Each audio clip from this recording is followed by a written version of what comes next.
இந்த நேரத்தின் தலைவர் அவர்களே, மேடையிலும் சபையிலுமாக வீற்றிருக்கின்ற பேச்சாளர் பெருமக்களே, அறிஞர்களே, இந்த ஒன்றியத்தினுடைய தலைவர் உள்ளிட்ட பெருமக்களே, சைவ சான்றோர்களே, அனைவருக்கும் வணக்கம்.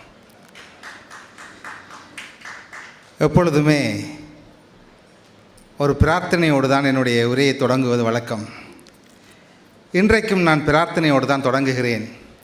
இன்று என்னுடைய பிரார்த்தனை எல்லாம் இன்னும் சரியாக 18 நிமிடங்கள் 20 நிமிடங்களுக்குள்ளாக சிற்றுண்டியோ தேநீரோ கொடுக்கக்கூடாது என்கின்ற பிரார்த்தனையோடு நான் என்னுடைய உரையை தொடங்குகிறேன். என்ன, நீங்கள் அப்போ தான் என்னோட வருவீர்கள். தயவுசெய்து நாங்கள் எல்லாரும் கொஞ்சம் நிமிர்ந்து நெஞ்சு நிமிர்த்தி இருக்க வேண்டும் என்று கேட்கிறேன். என்னுடைய ஆசிரியர் சிவகுமார் சார், அம்மா உலகநாயகி பழனியம்மா அவர்கள் போல அப்படியெல்லாம் அடித்து முழக்கி நான் பேசுவேன் என்று எதிர்பார்க்காதீர்கள். நான் உங்களோடு உரையாடுவது போல என் பேச்சு இருக்கும். நான் ஏன் நெஞ்சு நிமிர்த்தி உட்காரச் சொல்கிறேன் என்றால், நாங்கள் ஒவ்வொருவரும் சைவம் என்கின்ற உன்னத சமயத்தில் பிறந்த செருக்கும் அதனால் ஏற்படுகின்ற நிமிர்வும் எங்கள் ஒவ்வொருவருக்கும் இருக்க வேண்டும் என்பதனால் நான் அப்படி இருக்க சொன்னேன்.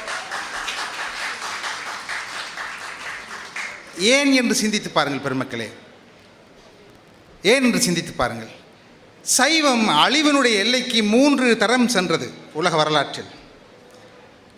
அவைதிக நெறிகள் சமணம் என்றும் பௌத்தம் என்றும் வட இந்தியாவில் இருந்து வந்த பொழுது தமிழ்நாடு ஒட்டுமொத்தமுமே இந்தா சைவம் தொலைந்து விட்டது என்கின்ற எல்லைக்கு சென்றது. பாண்டி நாடு போய்விட்டது, பல்லவ நாடு போய்விட்டது. மகேந்திர பல்லவன் சமணனாகிவிட்டான், பாண்டியன் சமணனாகிவிட்டான், அரசன் எவ்வளி, குடிகள் எவ்வளி, அத்தனை பேரும் வேறு நெறிகளுக்கு சென்றதற்கு பிறகும் உறுதிப்பாடோடு இருந்த ஒரு திலகவதியார் என்கின்ற பெண், உறுதிப்பாடோடு இருந்த மங்கையர்க்கரசியார் என்கின்ற பெண் அந்த சில வித்துக்களிலிருந்து மீண்டும் முளைத்து ஒரு திருநீற்றில் மந்திரமாவது நீர் வானவர் மேலது நீர் என்று பூசிய திருநீட்டில் மீண்டும் தமிழ்நாடு சைவமானது. 2வது, முகலாயர்களுடைய படையெடுப்பு, இஸ்லாமியர்களுடைய படையெடுப்பு, கோவில்கள் எல்லாம் அழிந்துபடுகின்றன. அந்த நேரத்திலே எப்படி நாயன்மார் பெருமக்கள் ஊரூராகச் சென்று கோவில்களில் தெய்வத்தமிழ் வளர்த்து சைவ நெறியை வளர்த்தார்களோ, மீண்டும் அந்த காலகட்டத்தில் அவதாரமாக பிறக்கிறார் அருணகிரிநாதர். அவர்தான் என்னுடைய கருப்பொருள் இந்த பேச்சின். அருணகிரிநாதர் கோவில் முருகனை எடுத்துக்கொள்கிறார். ஏன் முருகனை எடுத்துக்கொள்கிறார் தெரியுமா? அதற்கிடையிலே சைவமும் வைணவமும் தங்களுக்குள் சண்டை பிடிக்க தொடங்கிவிட்டன. தமிழர்களுடைய குணமே, யாரும் என்னை மன்னிக்க வேண்டும் நான் தவறாக சொன்னால், இன்னொரு எதிரி இருக்கும் மட்டும், பொதுவாக நான் எங்களோட அரசியலும் பேசுவேன், சமயமும் பேசுவேன், நல்லா கவனிக்கணும். இன்னொரு பொது எதிரி இருக்கும் மட்டும் நாங்கள் தமிழர்கள் எல்லாம் நல்ல ஒற்றுமையாக இருப்போம். எப்போ பொது எதிரி அழிஞ்சானோ எங்களை அழிக்கிறதுக்கு வேறு ஒருத்தன் தேவையில்லை, நாங்களே எங்களை அழிச்சுக்கொள்வோம். இதுதான் நடந்தது. அவைதிக நெறிகள் நிலைகட்ட உடனே தமக்குள் ஒத்து வளர்ந்த வைதிக நெறிகளாகிய சைவமும் வைணவமும் தம்முள் மோதிக்கொண்டன, அடிபட்டார்கள்.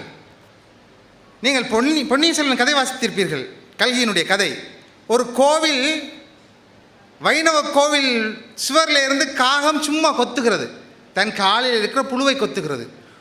உடனடியாக அந்த ஆழ்வார்க்கடியான் சொல்லுவான், டேய் ஓடி வாங்கடா, சைவக்காகம் வந்து வைணவ கோயிலை இடிக்குது.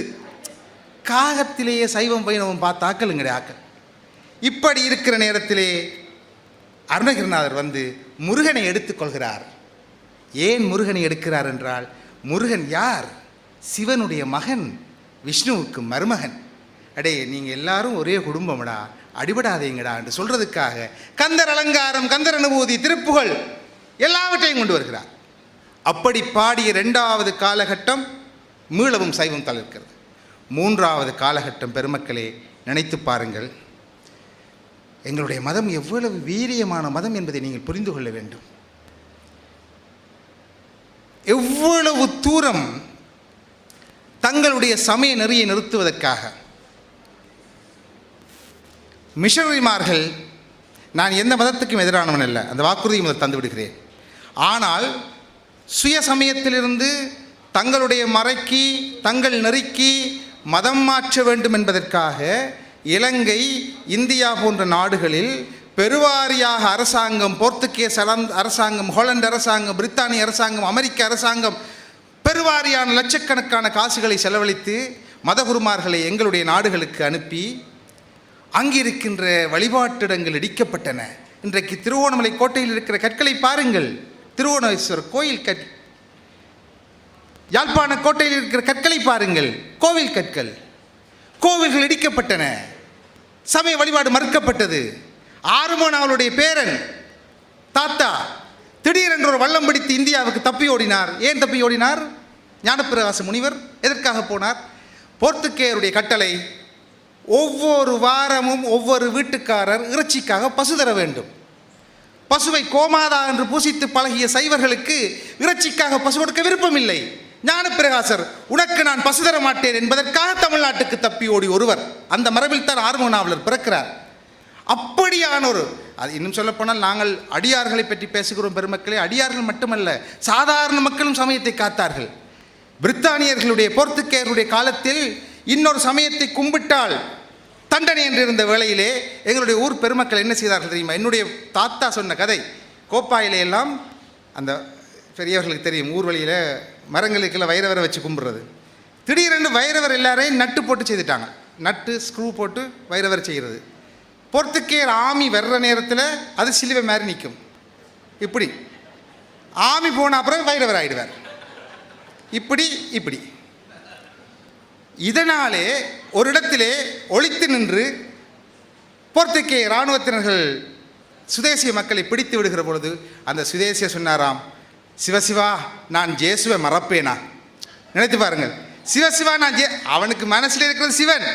ஆனால் கட்டாய் இப்படியாக இருந்த ஒரு சமய நெறி இங்கிருந்து ஐரோப்பிய மண்ணிலிருந்து கீழத்தேச மக்களுக்கு தங்கள் மதநெறியை பரப்ப வேண்டும் என்று வந்து சைவம் அழிவினுடைய எல்லைக்கு சென்றது, சட்டங்களால் சென்றது. ஆனால் பெருமக்களே, இத்தனை யுத்தம் நடந்ததற்கு பிறகு எந்த மண்ணிலிருந்து சைவத்தை ஒடுக்க வேண்டும் என்று மிஷனரிமார்களும் இராணுவத்தினர்களும் அரச அதிகாரத்தோடு புறப்பட்டு வந்தார்களோ அந்த மண்ணிலேயே இன்றைக்கு ஒரு சைவ மாநாடு நடக்கிறது அல்லவா? இது சைவத்தினுடைய வெற்றி அல்லவா? நின்று வெல்லுகின்ற அந்த வெற்றியை, அதான் சைவத்தினுடைய பலம். இறப்பதும் ஆகவே நான் எதற்காக இதை சொல்கிறேன் என்றால், மாநாட்டுக்கு இளைஞர்கள் குறைவாக வருகிறார்கள், போட்டிக்கு குறைந்து விட்டார்கள் என்று எந்த கவலைப்பட வேண்டாம். எந்த நேரத்தில் இளைஞர்கள் வர வேண்டுமோ அந்த நேரத்தில் இந்த நெறிக்கும் இளைஞர்கள் வருவார்கள். அவர்கள் நெஞ்சில் அது இருக்கும், அந்த ஆன்மீகம் நெஞ்சில் இருக்கும். அந்த நேரத்தில் அவர்கள் வருவார்கள், அந்த நேரத்தில் கொண்டு வருவார்கள், அந்த நேரத்தில் கொண்டாடுவார்கள். அது சைவத்தினோட பலம். நான் ஒரே ஒரு கதையை சொல்லி நான் கந்தர் அலங்காரத்துக்கு வருகிறேன். பெருமக்களே, அம்மா விட்ட இடத்தில் நான் தொடங்குகிறேன். ஜிஜு போப் அவர்கள் எதற்காக வருகிறார்? நெஞ்சில் கைவிட்டு சொல்லுங்கள். பைபிள் நிறைய பரப்பத்தானே வருகிறார். அவருடைய நோக்கம் அதுதானே, பொய் இல்லை, உண்மை. தன்னுடைய திருமறையை உலகத்துக்கு பரப்புவதற்காக ஒரு பாதிரியார் வருகிறார்.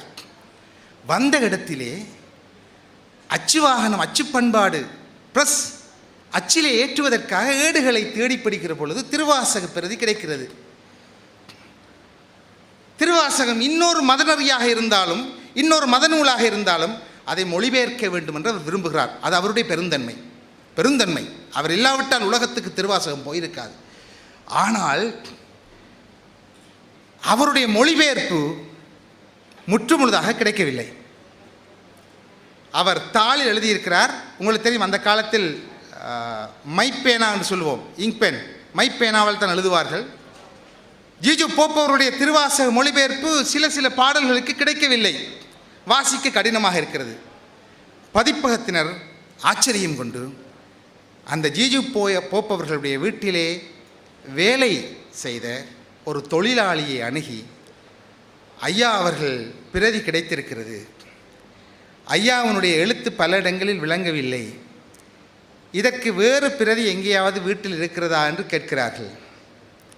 அந்த வேலையால் சொன்ன தகவல், பெருமக்களே, ஐயா மொழிபெயர்த்ததை நான் பார்த்திருக்கிறேன். அந்த நேரம் ஐயாவுக்கு நான் சிற்றுண்டிகள் கொடுத்திருக்கிறேன். ஐயாவுடைய பிரதி எழுத்து ஏன் முழுவதுமாக கிடைக்கவில்லை தெரியுமா? ஐயா, இந்த திருவாசக பிரதியை வாசித்து மொழிபெயர்க்கிற பொழுது பல இடங்களில் அழுதிருக்கிறார். அவர் அழுத கண்ணீரே இந்த மையை கரைத்ததை நான் என் கண்ணால் பார்த்தேன் என்று எழுதுகிறார். திருவாசகத்துக்கு அந்த பெருமை இருக்கிறது. அந்நிய மதத்தினராக இருந்தாலும் வாசிக்கிற ஒருவரை தனக்குள்ளே கரைக்கக்கூடிய பக்தியின் ஊற்று சைவத்தினுடைய அடிப்படை. அதிலே வந்த ஒரு விளைச்சல் தான் அருணகிரிநாதருடைய இந்த கந்தர் அலங்காரம். நாங்கள் எத்தனை அலங்காரம் என்று பேசுகிறோம் பெருமக்களே. உண்மையான ஒரு அழகையும் அலங்காரத்தையும் அருணகிரிநாதர் எங்களுக்கு காட்டுகிறார். திருப்புகழ், கந்தர் அலங்காரம், கந்தர் அனுபூதி, வேல் விருத்தம், மயில் விருத்தம் எல்லாவற்றையும் பாடிய ஒரு நாயக்கர் கால கவிஞர் அருணகிரிநாதர். இதை சும்மா அறிமுகத்துக்காக, இளைஞர்கள் தெரிந்து கொள்ள வேண்டும் என்பதற்காக. பஞ்சபுராணம் பாடுவது எங்கள் மரபு. தேவாரம், திருவாசகம், திருவிசைப்பா, திருப்பல்லாண்டு, திருப்புராணம், பெரிய புராணம் பாடுகிற மரபு. இதை நாவலரும் பதிவு செய்கிறார். ஆனால் அதற்கு பிறகு திருப்புகழ் பாடுகிற மரபு யார் கொண்டு வந்தார்கள்? திருப்புகழை எல்லா கோவிலிலும் 6வதாக பாடுகிறோமே, யார் கொண்டு வந்த மரபு? யாரும் கொண்டு வரவில்லை. அருணகிரிநாதர் என்கின்ற பக்திமானுக்கு சைவம் மக்கள் கொடுத்த அங்கீகாரம் தான் அந்த பெரியவர்களோடு நீயும் சேர்ந்து கொள் என்று சொல்லுகின்ற அந்த உன்னத அடையாளம் அருணகிரிநாதருக்கு எங்கள் மக்கள் கொடுத்த அங்கீகாரம். திருப்புகழ் பாடுகின்ற அந்த திருப்புகழ் பாடிய அருணகிரிநாதருடைய அற்புதமான நூல் கந்தர் அலங்காரம். நான் இனி உங்களை 2 கேள்வி கேட்பேன். நீங்கள் சிற்றுண்டிகளை விரைவாக சாப்பிட்டு அதற்கான பதில்களை எனக்கு சொல்ல வேண்டும்.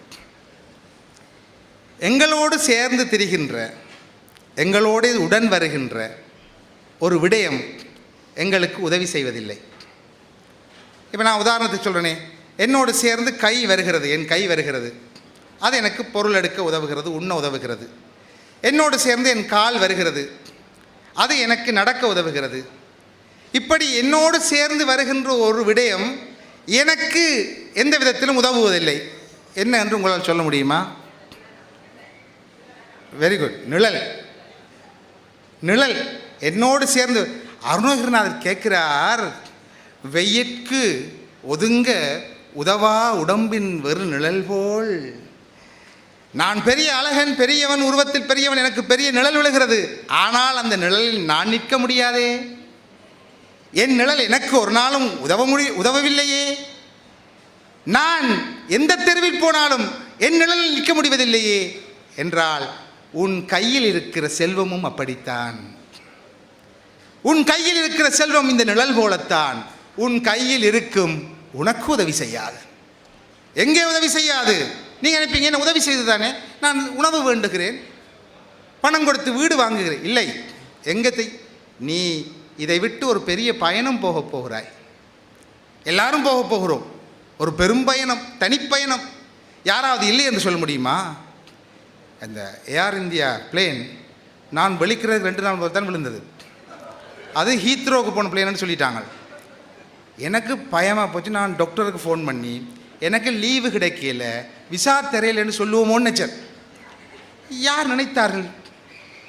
எங்கள் தனிப்பயணம் எப்பொழுது தொடங்கும் தெரியாது. யாரை கூட்டிக் கொண்டு போக முடியும்? என் காதல் மனைவி, என் உடன் வேலை செய்கிறவன், நண்பன், உறவினன் அழைத்து கொண்டு போக முடியுமா? இல்லை. என் பொருளை எடுத்து செல்ல முடியுமா? எத்தனை லட்சாதிபதி, கோடீஸ்வரன் கொண்டு போக முடியுமா? இல்லை. ஆகவே என்னோடு வரப்போகிற துணை எது? யார்? என்னிடம் இருக்கிற பொருள் வராது. அதைத்தான் அருணகிரியார் சொல்லுகிறார், வெயிற்கு ஒதுங்கா உடம்பின் வெறு நிழல் போல் கையில் பொருளும் உதவாது காணும் கடைவழிக்கே. உனக்கு உதவி செய்யாது. அப்போ என்ன உதவி செய்யும்? நான் இலங்கையிலிருந்து வர்றேன். இலங்கை ரூபாவை கொண்டு வந்து இங்கு சாமான் வாங்க முடியுமா? பொருள் வாங்க முடியுமா? இங்கே அது ஒரு கடுதாசி. நான் வருவதற்கு முதல் என்ன செய்ய வேண்டும்? இங்கே செல்லக்கூடிய பணமாக அதை மாற்ற வேண்டும்.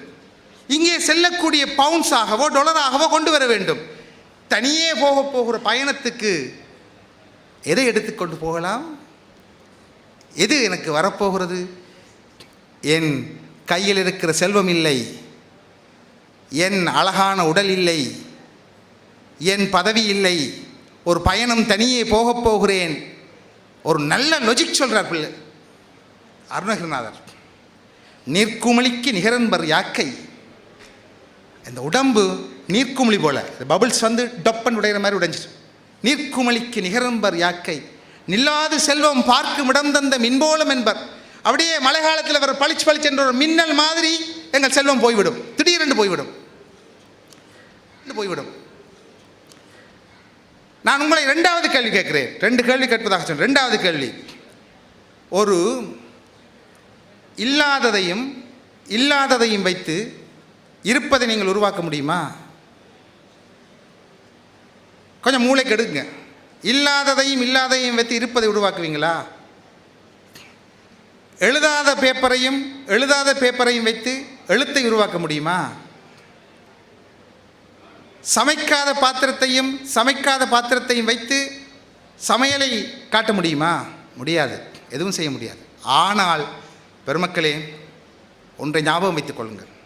இன்று இந்த சைவ மாநாட்டிலிருந்து செல்லுகிற பொழுது அருணகிரியார் தந்த பாடம் எங்கள் மனங்களில் நிற்க வேண்டும் என்று நான் கருதுகிறேன். எழுதாததை வைத்து எழுத்தை உருவாக்க முடியாது, இல்லாததை வைத்து இருப்பதை உண்டாக்க முடியாது. ஆனால் நிலையில்லாததையும்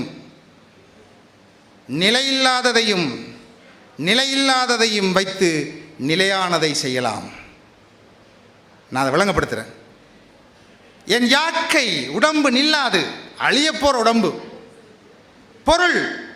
பொருள் நில்லாது, காசு நிற்காது, பணம் நிற்காது, அதுவும் நிலையில்லாதது.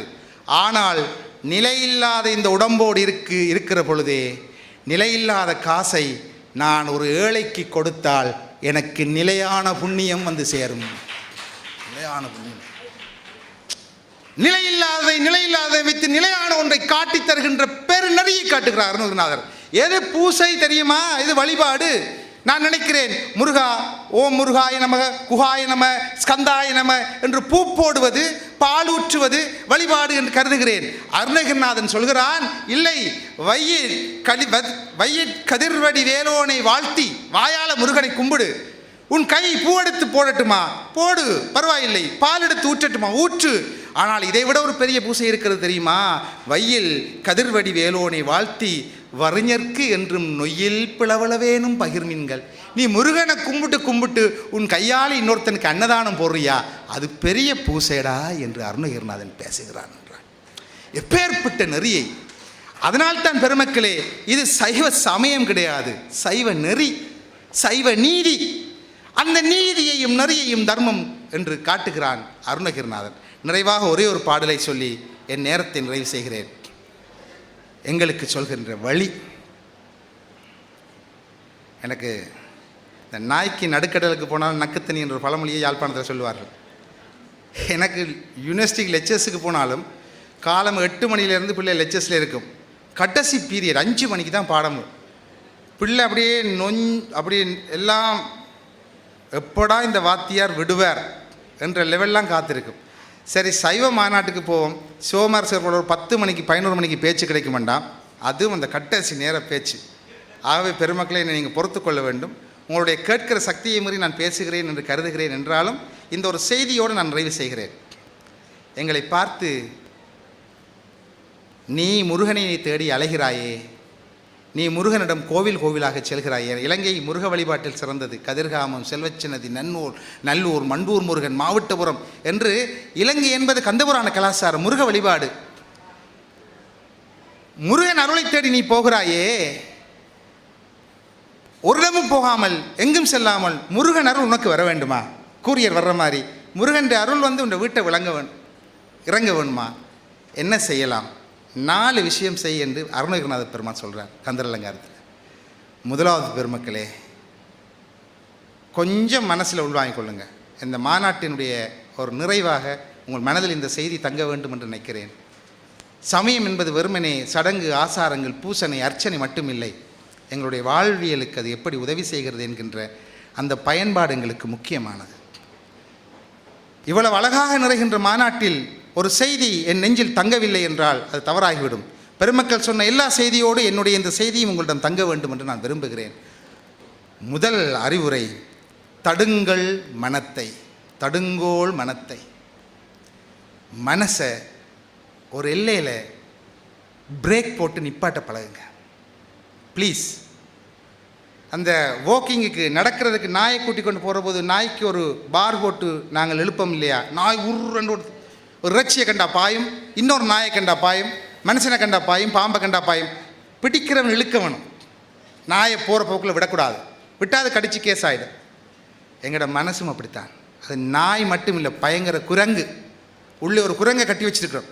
எதை பார்த்தாலும் ஆசை. நான் நல்லா சாப்பிட்ருப்பேனா, எங்கேயாவது நல்ல மனம் வந்தா இது சாப்பிட முடியாதா? உலகத்திலேயே அழகி பேரழகிய மனைவியாக இருப்பாள். ஆனால் வீதியில் போகிற போது இன்னொருத்தரை பார்த்தா ஆசை, புகழ் ஆசை, பதவி ஆசை, பேராசை. இருக்கிற செல்வம் போதும், 4 வீடு இருக்கு, 5வது வீடு வாங்க மாட்டேன்னு ஆசை. தயவு செய்து தடுங்கோள் மனத்தை ஒரு எல்லையில் ஸ்டாப் பண்ணு, நிறுத்துங்க. அப்படியே கடிவாளம் இழுங்க. முதலாவது. 2வது, விடுங்கோள் வெகுளியை. வெகுளி என்ன? கோபம்.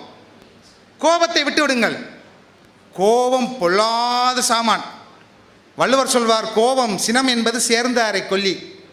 நீங்கள் நெருப்பு குச்சி தீப்பெட்டி தட்டுறீங்க இல்லையா? எதுக்கு தட்டுறீங்க? இன்னொரு குப்பையை கொளுத்த தட்டுறீங்க. ஆனால் முதல்ல எது எரியும்? எது கொளுத்திய தீக்குச்சியோ அது எரியும். நீ கோபத்திலே இன்னொருத்தனை கொல்வதற்காக, பேசுவதற்காக கோபம் கொள்கிறாயே, முதலில் அது உன்னைத்தான் எரிக்கும். ஞாபகம் வைத்துக்கொள். முதலில் உன்னை எரிக்கும். ஞாபகம் வைத்துக்கொள். தடுங்கோள் மனத்தை, விடுங்கோள் வெகுளியை. 3வது, தானம் என்றும் இடுங்கோள். அதுக்கு மட்டும் நீங்கள் எல்லை கொடுக்காதீங்க. நீங்கள் பெருமக்கள் எல்லாம் நல்லா உதவி செய்கிறீங்கன்னு எனக்கு தெரியும். இங்கேயே நான் 2 போட் பார்த்தேன். தாயகத்தில் வறியவர்களுக்கு அறிவு வழங்குகிறது, பசி தணிப்பதற்கு உதவி செய்யுங்கள் என்று பிரித்தானிய சைவ பெருமக்களுடைய கொடை சிறந்த கொடை. ஆனாலும் கொடுங்கள், கொடுப்பதில் கஞ்சி. தானம் என்றும் இடுங்கோள். 4வது, இருந்தபடி இருங்கள். எந்த பெரிய வார்த்தை தெரியுமா? நான் எப்படி இருக்கிறேனோ அப்படியே இருங்க. கொஞ்சம் கொஞ்சம் ஒரு பதவியில் ஒரு ஸ்டெப் கூடினோன்னே நான் அந்த மிதக்கக்கூடாது, பறக்கக்கூடாது. திருப்பியும் காலை கீழே வச்சு தான் நடக்கும். கொஞ்சம் வாழ்க்கை சறுக்காமல் இருக்குமா? நான் விழாமல் வாழ்ந்து விட முடியுமா? களவு கொடுக்காத வாழ்க்கை இருக்கிறதா? நான் எங்கேயாவது இல்லை, இருக்கும். நான் உயரத்தில் போகிற போதும் மிதக்காமல், தலைக்கணம் கொள்ளாமல், கீழே விழுகிற பொழுதும் அழுது புரண்டு கவலைப்படாமல் எந்த நேரத்திலும் இருந்தபடியே இருக்க வேண்டும். புறநானூற்றிலே கணியன் பூங்குன்றன் சொன்னது போல, யாதுமூரே யாவரும் கேளிர், தீதும் நன்றும் பிரதர்வரா நோதலும் தனிதலும் அவற்றோர் என்ன சாதலும் புதுவது அன்றே வாழ்தல் இனிதன மகிழ்ந்தன்றும் இளமே. ஒரு நல்ல நடக்கிறன்றக்காக நாம் பாட்டி வச்சு கொண்டாடுறவனும் இல்லை, இன்னாதென்றாலும் இளமே. ஒரு துன்பம் வந்துட்டுருக்காக நான் அறையை பூட்டிட்டு அழுகிறவனும் இல்லை. எந்த நேரத்திலும் ஒரே மாதிரி இருக்கிறது. எந்த நேரத்திலும் ஒரே மாதிரி இருக்கிறது. அந்த மனசு வந்தால் நாங்கள் பக்குவப்படுகிறோம் என்ற அர்த்தம். பெருமக்களே, நிறைவாக நான் தொகுத்து சொல்கிறேன். தடுங்கோள் மனத்தை, விடுங்கோள் வெகுளியை, தானம் என்றும் விடுங்கோள், இருந்தபடி இருங்கோள். கொடுங்கோப சூருடன் குன்றம் திரைத்த அந்த முருகன் அருள் வந்து தானே உமக்கு வெளிப்படுமே. அந்த அருள் வெளிப்பட வேண்டி பிரார்த்திக்கிறேன். நன்றி.